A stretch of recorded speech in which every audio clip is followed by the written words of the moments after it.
देखे भगोड़े शाह साहब चीफ जस्टिस के सर की कीमत रखी 1 करोड़ रुपया और गायब हो गए, अभी तक गायब है। सिर्फ ये जलसों में आता है, क्योंकि जलसे में मौब होती है ना, तो आप पुलिस वाले जितने भी भेजें वो स्टेज तक तो नहीं पहुंच सकते, उन बेचारों का अपना कुछ निकल जाएगा, जलसा करके फिर गायब हो जाता है। ये जरा किसी मस्जिद में एलानिया नमाज पढ़ के बताए ना, इंशाअल्लाह ताला मैं पुलिस होते भेजना, वहां पता लग जाएगा कितना तू दिलेर है। अनाउंसमेंट करके मैं कल फुला मस्जिद में नमाज पढ़ने जा रहा हूं और मेरे साथ और कोई बंदा नहीं होगा, अपने घर का एड्रेस बता दे जिसे तू रात को सोता है। सिम तक इसने बदल दिए हैं। टीएलपी में काफी सारे हमारे स्टूडेंट भी मौजूद है, मैंने उनको कहा वो थी रहो, खबर मत देते रहा करो मनो। तो एक एक खबर पहुंच रही होती है अल्लाह के फजल से, एक एक चीज मैंने अपडेट की होती है, क्योंकि ये इन्होंने मुझे अपना एक मद्दे मुकाबल डिक्लेयर कर दिया है। मेरे लिए तो ऑनर की बात है कि हजारों के मजमे में किसी मौलवी को, किसी अपने मुखालिफ फिरके वाले को डिस्कस नहीं कर रहे, मुझे कर रहे हैं। बहुत अच्छी बात है, उन्हें पता चल गया कि सानू टक्कर किस बंदे ने देती है आके। और पै गया तुम्हारे बाबे पै गया जे, हाँ पै नहीं गया, खा गया, डकार भी नहीं मारिया अल्लाह के फजल नाल। तो जो बंदा खुद भगोड़ा हुआ है वो मुझे कह रहा है ये अकेडमी से बाहर क्यों नहीं निकलता। खुद इन्होंने सिक्योरिटीज भी ली हुई है गवर्नमेंट से बकायदा। तुम तो औलिया अल्लाह हो ना, तुम लोगों ने सिक्योरिटीज किस चीज की ली हुई है? कहते नहीं हम इसी तरीके से फिरते हैं। वो कराची के मुफ्ती साहब भी कहते थे हमें तो कोई खतरा नहीं होता।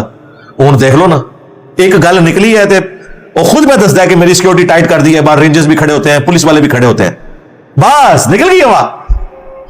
इसी तरह ही होता है भाई। हालत यह है कि डॉक्टर जाकिर नाइक इसके मदरसे में नहीं जा सका। खुद बताया उसने कि डॉक्टर जाकिर नाइक हमारे मदरसे में इसलिए नहीं आ सके कि गवर्नमेंट ने कहा कि सिक्योरिटी इश्यूज है। हर पास गया, सिक्योरिटी इशू इसी की वजह से थे, वरना तो वो स्टैब्लिशमेंट का आप समझ लें मरकज है इनका जो मदरसा है मुफ्ती तारिक मसूद साहब का। कोई भी कोर कमांडर कराची होता है वो पहले वहां जाके तकरीर करता है। ये हमारे जो इस वक्त आर्मी चीफ हैं वो भी वहां गए हुए हैं अपने जमाने में, आसिफ मुनीर साहब। लेकिन डॉक्टर जाकिर नाइक के लिए पूरा प्रोग्राम अरेंज किया, इसको बाहर से बुलाया, डॉक्टर साहब होते कोई नहीं आए सिक्योरिटी इश्यूज की वजह से। यही होता है भाई, ये कोई इल्मी जवाब नहीं है कि बाहर नहीं निकलता। बाहर में तो बाहर आनी मेरे नाल बाहर निकल, हाँ? इल्मी बात कर। 10 मिनट तूने वहां लगाए हैं सवाए ऊट पटांग बातें करने के, कोई एक बात का जवाब कुरान और सुन्नत की रोशनी में देता, तू वहां अनाउंसमेंट कर देता कि आज के बाद लाहौर से चिश्ती रसूलुल्लाह वाली किताब प्रिंट नहीं होगी। कशफुल मजूब जिसको तुम्हारा बाबा लहराता था यूं यूं करके, जिसमें कितनी गुस्ताखाना इबारतें लिखी हुई हैं, वो मैं आज रखी हुई है फिर से तुम्हारा जख्म छीनने के लिए, वो आंदा से यहां से प्रिंट नहीं होगी। ये बात करें, वो कहने जनाब आराम तो हूं खाते रहे इतने साल तक, हूं कमाई का वेला आया तो हूं कह रहे हो आराम हो गया, चंदे तो तुसी खा देने थे उते। इल्मी पॉइंट नंबर 7, वो कहते हैं कि ये गाजियों के खिलाफ बकवास करता रहता है। गाजियों के खिलाफ बकवास नहीं किया, रियलिटी आपको बताई है। आपने लोगों को यह कहानी करवाई थी कि गाजी इल्मुद्दीन ने फांसी का फंदा चूम लिया था। मैंने तो आपको बताया कि बीबीसी ने बकायदा उनकी बरसी के मौका के ऊपर एक रिपोर्ट छापी।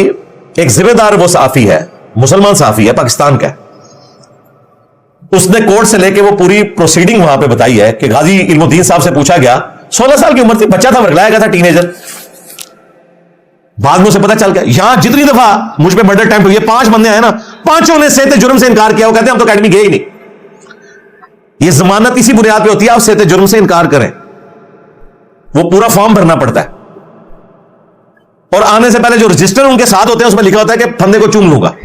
एक रात में उनको पता चल जाता है। अब तो रात तक बात जाती नहीं है, दिन को ही उनकी काफी हौसला अफजाई हो जाती है, अल्हम्दुलिल्लाह। तो सेते जुर्म से इनकार करते हैं। उससे पूछा गया तूने छुरी, वो कहता है छुरी तो मैंने सब्जी के लिए, मैं वहां खरीदने के लिए गया था, मैं छुरी खरीदने तो नहीं गया। कहा ये कपड़े तेरे हैं, कहता है कमीज मेरी है, शलवार जिसपे खून लगा है ये तो मेरी नहीं है।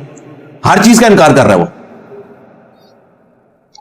तो ये मैंने बताया था कि ये जिन लोगों को तुम तैयार करते हो ना, उनका हाल ये है। और दूसरी बात, किसी पीर, किसी मौलवी का बच्चा क्यों नहीं गाजी बनता? खादिम रिजवी ने अपने बच्चे क्यों नहीं पेश किए थे सुलेमान तासीर के लिए? लोगों के बच्चों को वर्गलाते हो। और जिस मुफ्ती हनीफ कुरैशी की तकरीर से मुतासर होकर मुमताज कादरी ने अपनी दुनिया और आखिरत बर्बाद की कि उसने अपनी नौकरी के साथ नमक हरामी की, वो तो एफिडेविट लेके निकल गया। वो कहता मेरा तो ताल्लुक ही नहीं है मुमताज कादरी के साथ, वो सामने आया हुआ है एफिडेविट। और इसका पीर बाबा जानी, उसने भी कहा कि मैं इस किस्म की एक्टिविटी को ऑन नहीं करता कि कोई शख्स वराए अदालत इस तरह कानून को हाथ में ले। इलियास कादरी साहब का भी बयान आया था। और आपको हैरान कुन बात बताऊं, इलियास कादरी का जो छोटा बच्चा है ना, वो जो नाते भी पढ़ता है, एक तो वो है जिसको इन्होंने अपने बाद अमीर डिक्लेयर कर दिया हुआ है, जिसने वो व्हाइट से दस्ताने पहने हुए होते हैं हर वक्त, नजर ना लग जाए थानू। इससे जो छोटा वाला है ना, बिलाल कादरी, जिसकी वजह से इन्होंने कुनीत रखी है अबुल बिलाल, वो दावत इस्लामी से निकल चुका है। वो पता क्यों निकला है? वो नंगे पांव मुमताज कादरी की कब्र तक गया था। तो एजेंसियों ने कहा कि भाई तुम लोगों को हम अमन की जमात कहते हैं और तुम्हारे अमीर का बेटा एक दहशतगर्द की कब्र के ऊपर जा रहा है, जिसे सुप्रीम कोर्ट ऑफ पाकिस्तान, इस्लामी जमहूरिया पाकिस्तान की सुप्रीम कोर्ट ने कातिल डिक्लेयर किया है, तो तुम्हारे ऊपर भी पाबंदी लग जाएगी। उन्होंने जनाब अपनी जमात बचाने के पीछे अपने बच्चे की कुर्बानी दे दी। बांदरी के पैर सड़ देने तो अपने बच्चे थले ला दिए। ये है उसके पीछे।